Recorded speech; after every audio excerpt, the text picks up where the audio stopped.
నమస్తే అండి, నేను మీ Hema. Welcome back to our channel. చాలామంది తోటకూరని తినాలంటే చాలా ఇబ్బందిగా ఫీల్ అవుతుంటారు. ఇంట్లో తోటకూర వండారు అంటే చాలు మాకొద్దు బాబోయ్ అంటూ పారిపోతుంటారు. అలాంటి వారికి తోటకూరలోని గొప్ప గుణాలని మరియు ఇది మన ఆరోగ్యానికి ఎంతగా దోహదం చేస్తుందో తెలిస్తే ఖచ్చితంగా తోటకూరని ఆహారంలో భాగంగా చేసుకుంటారు. అన్ని ఆకుకూరలలో పోషకాలుంటాయి, కానీ తోటకూరలో అన్ని ఆకుకూరల కంటే ఎక్కువ మోతాదులో పోషకాలుంటాయి. తోటకూరలో అన్ని రకాల విటమిన్లతో పాటు ప్రోటీన్స్, తక్కువ క్యాలరీలు, magnesium, zinc, calcium, phosphorus, iron, manganese వంటి ఖనిజ లవణాలు పుష్కలంగా ఉంటాయి. మరి ఇన్ని పోషక విలువలు కలిగినటువంటి ఈ తోటకూరతో కమ్మటి తోటకూర ఫ్రైని ఎలా ప్రిపేర్ చేసుకోవాలో ఈరోజు వీడియోలో నేను మీకు చూపించబోతున్నాను. మరి లేట్ చేయకుండా ఈ కమ్మటి తోటకూర ఫ్రైని ఎలా ప్రిపేర్ చేసుకోవాలో చూద్దాం రండి. 5 తోటకూర కట్టల్ని తీసుకొని సన్నటి కాడలతో సహా ఆకుని తెంపి శుభ్రంగా కడిగి కట్ చేసుకొని ఒక బౌల్లోకి తీసుకొని రెడీగా పక్కన పెట్టుకున్నాను. ఈ తోటకూరని సన్నటి కాడలతో సహా ఆకుని తెంపి శుభ్రంగా కడిగాకే కట్ చేసుకోవాలి. లేదంటే మనం ముందుగానే ఆకుని కట్ చేశాక శుభ్రంగా కడిగితే ఈ తోటకూరలో ఉన్నటువంటి పోషకాలని మనం కోల్పోతాము. ఇప్పుడు స్టవ్ ఆన్ చేసి ప్యాన్ పెట్టుకోవాలి. 1.5 టేబుల్ స్పూన్ వరకు ఆయిల్ని వేసుకోవాలి. ఆయిల్ హీట్ అయ్యాక 1/2 టీ స్పూన్ చొప్పున జీలకర్ర, ఆవాలు, మినప్పప్పు, శనగపప్పులని వేసుకోవాలి. వీటిని దోరగా వేగించుకోవాలి.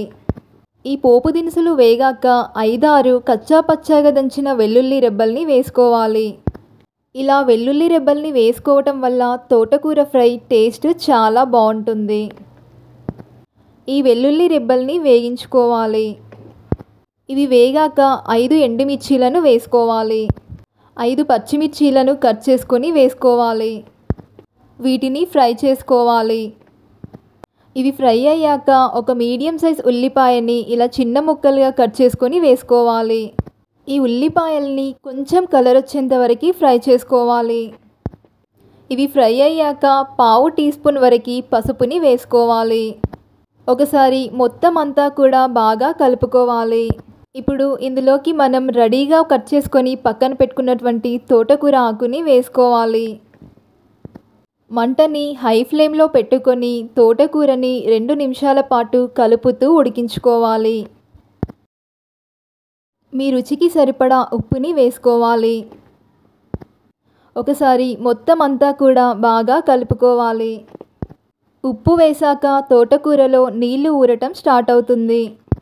మంటని మీడియం ఫ్లేమ్లో పెట్టుకొని తోటకూరలోని నీరు ఊరటం ఆగిపోయేంత వరకు తోటకూరని కలుపుతూ ఉడికించుకోవాలి. తోటకూరని తినడం వల్ల చాలా ఆరోగ్య ప్రయోజనాలు ఉన్నాయి. తోటకూరలోని విటమిన్ సి రోగనిరోధక శక్తిని పెంచి వ్యాధుల నుండి రక్షిస్తుంది. తోటకూరలో విటమిన్ ఏ అధికంగా ఉంటుంది. ఇది కంటి చూపుని మెరుగుపరుస్తుంది. తోటకూరలో కాల్షియం పుష్కలంగా ఉంటుంది. ఇది ఎముకలను బలంగా చేస్తుంది. తోటకూర చర్మ సౌందర్యం మరియు జుట్టు పెరుగుదలకు సహాయపడుతుంది. తోటకూర బరువు తగ్గడానికి మరియు అధిక రక్తపోటుని నియంత్రించడానికి సహాయపడుతుంది. ఇలా తోటకూరలో నీళ్లు ఊరటం ఆగిపోయాక స్టవ్ ఆఫ్ చేసుకొని సర్వ్ చేసేసుకోవడమే. అంతేనండి, కమ్మటి తోటకూర ఫ్రై అయితే రెడీ అయిపోయింది. ఈ తోటకూర ఫ్రై వేడివేడి అన్నంలోకి మరియు చపాతీలోకి రెండింటిలోకి కూడా చాలా బాగుంటుంది. మరి ఇన్ని పోషక విలువలు కలిగినటువంటి ఈ తోటకూర ఫ్రైని మీరు కూడా తప్పకుండా ట్రై చేయండి.